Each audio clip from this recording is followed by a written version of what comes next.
Welcome to Tuesdays in the Attic, week 51. The year is almost over. The end is upon us, and then we'll start over the second year. So the series will continue into 2022, and it actually will not finish out the year because I don't think there's any more sketches past like week 49 or something. So I've got 2 photos of my kiddo wearing his mask. Actually, my mask. I think we forgot one when we were on our way somewhere, and so I gave him mine, and he was silly. And you know how everybody loves wearing their mask? Well, he would put his on right away, and I was telling him that. But anyway, just a goofy kid sitting in the back seat with his mask on. Yeah. So I was just gonna document that. Not a lot of photos with our masks on because I'd like to forget this time if we can. I figured we would play with some my Paige Evans stash, which is just a bunch of random stuff. I've got some wonders. Is that mostly what I have? I have some papers from Truly Grateful. Yeah, some papers from Truly Grateful. Mostly wonders. Lots of pieces left. Ooh, this would be a good one.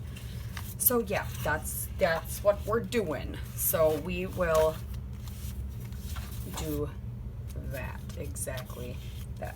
So I am going to get my papers chosen and put you on fast forward, and let's get started.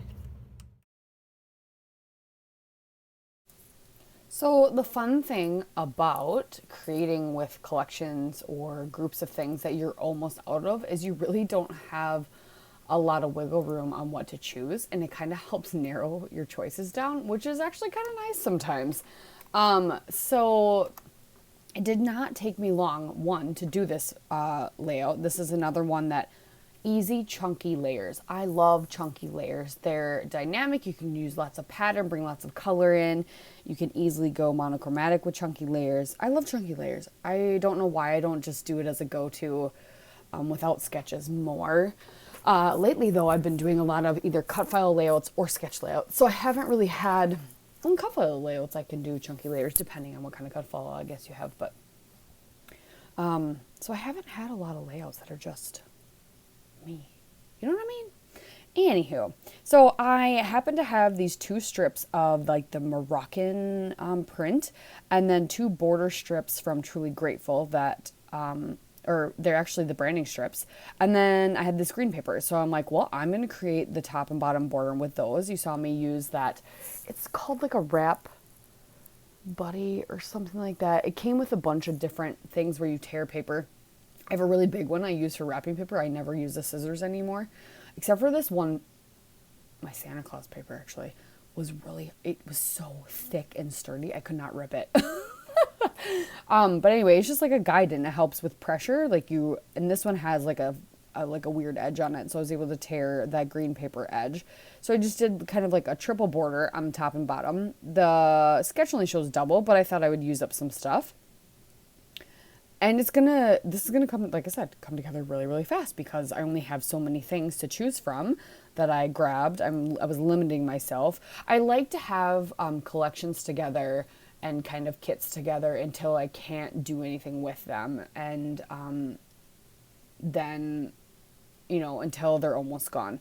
And actually, the new series starting in January, doing just that, using up those kits or collections that you just barely have enough of. We're going to smash them. So stay tuned for a new series with Becca. Or Becky, I should say. She likes to go by Becky, but it's Rebecca Lockhart here on YouTube. She got married, so she has a hyphenated last name. I don't remember what the second is. It Durham? Dynam? Something like that. Anyway, she's awesome.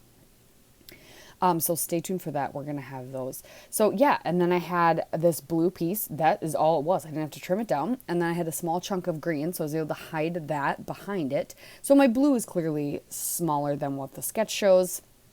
It's okay. It's still fulfilling, like the essential look of what we were going for.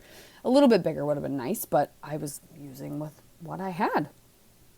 And then I just to break up the background a little bit because it is a pretty busy background with all the diamonds and the different blues. I just splattered some white below and above where this like grouping will be.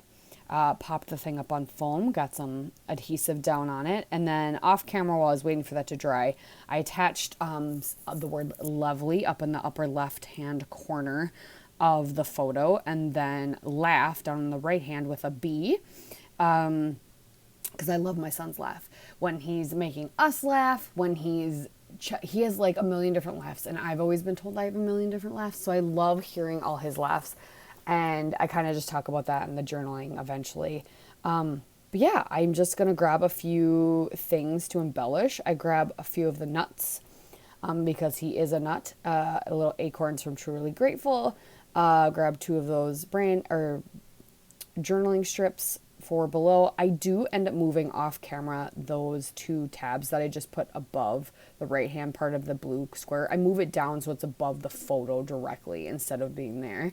And I forgot to fill in that gap on the bottom right on camera until I was about to take pictures. So I do put like a little brand or a little border journaling spot and then a bee there. So you'll see that here in the photo. So thank you guys so much for watching. Just tune in for next Tuesday and we'll see you next week.